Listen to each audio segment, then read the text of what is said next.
Kisah Bambu dan Tangko. Alkisah di sebuah desa di kaki bukit. Hiduplah dua orang pemuda bernama Bambu dan Tangko. Mereka adalah dua pemuda yang memiliki impian yang sangat tinggi untuk merubah hidup mereka. Mereka sering berhayal jika suatu saat nanti menjadi orang terkaya di desanya.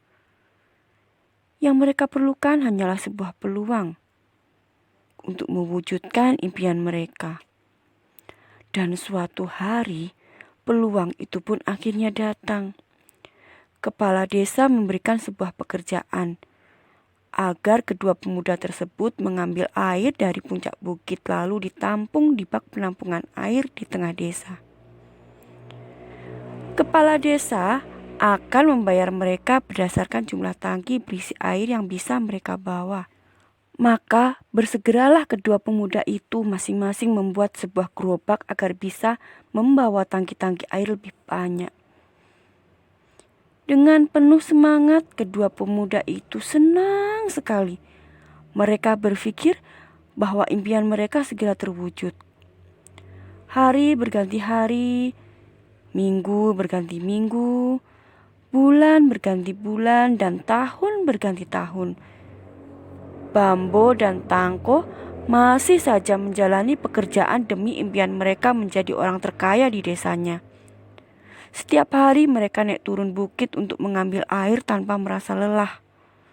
Semangat mereka benar-benar luar biasa. Suatu hari, ketika menjelang malam, Bambu mulai merenung tentang pekerjaannya selama ini. Akankah caranya benar-benar bisa mewujudkan impiannya? Dia pun mulai merasa ragu jika setiap hari dia harus bekerja menukar waktunya dengan uang. Sampai kapan impiannya akan terwujud? Lalu, bagaimana kondisi tubuhnya besok? Apakah akan tetap kuat mengambil air dari puncak bukit dengan cara membawa gerobak berisi tangki air? Lama sekali Bambu merenung. Akhirnya, ide pun mulai muncul. Bambu ingin membangun sebuah saluran air dari batang pohon bambu yang banyak terdapat di desanya itu.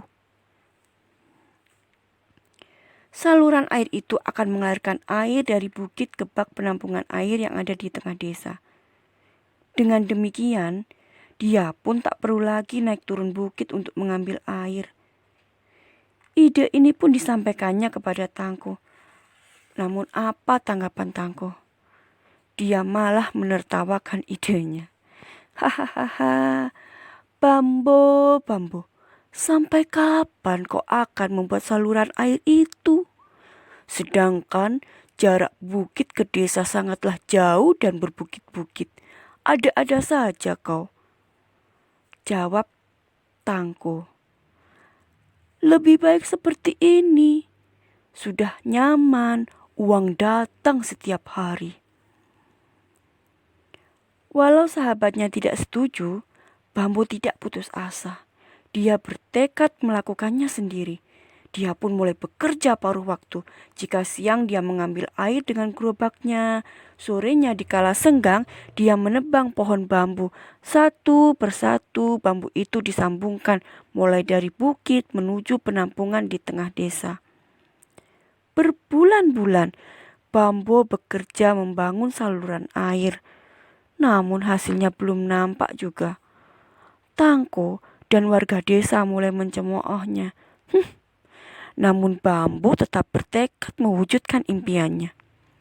Sementara itu, agar penghasilannya semakin besar, Tangko pun memperbesar gerobaknya agar bisa membawa tangki lebih banyak.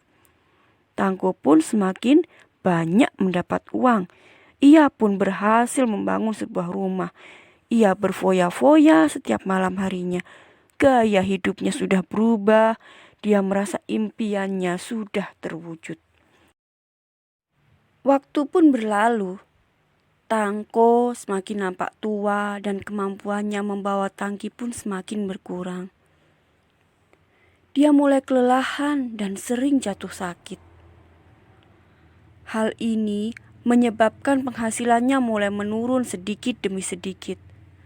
Rumahnya pun sudah mulai tidak terawat lagi. Sementara itu, pekerjaan Bambo membuat saluran air sudah selesai. Air mengalir deras sekali dari puncak bukit melalui saluran air yang dibuat Bambo menuju penampungan air di tengah desa. Sang kepala desa dan warga pun senang. Mereka semua bersorak kegirangan. Dan setiap hari Bambo mendapatkan penghasilan tanpa bekerja lagi. Ia pun berhasil mewujudkan impiannya menjadi orang terkaya di desanya. Bambo bebas melakukan perjalanan liburan kemanapun ia suka bersama keluarganya. Kini Bambo bahagia karena sudah memiliki pekerjaan yang bisa mengalirkan uang kapanpun, dimanapun, bahkan saat ia tidur. Namun, di sisi lain, kehidupan sahabatnya Tangko yang semakin tua, sakit, dan harus tetap bekerja keras menimba air. Tangko tidak bisa pergi kemanapun karena pekerjaannya terikat waktu. Jika Tangko tidak mengisi tangki airnya, maka Tangko tidak mendapatkan uang sedikit pun. Nah, bagaimana menurut Anda? Kisah Bambo dan Tangko banyak sekali memberi inspirasi kepada kita. Apakah Anda mau menyusul keberhasilan Bambo? Untuk menyusul keberhasilan Bambo, Anda hanya perlu menghubungi orang yang sudah mengirimkan video ini kepada Anda sekarang juga, agar Anda mendapatkan bimbingan mentoring, hingga Anda berhasil meraih kebebasan waktu dan finansial hingga sukses. Tunggu apa lagi? Untuk sukses, butuh action segera. Saya tunggu ya kehadiran Anda untuk menjadi bagian dari keluarga besar kami. Konglomerat Akademi bukan hanya sebuah bisnis. Konglomerat Akademi adalah pusat pendidikan bisnis untuk mengantar Anda mewujudkan masa depan yang indah, gemilang, menakjubkan sesuai visi kami. Sampai berjumpa kembali dan terima kasih.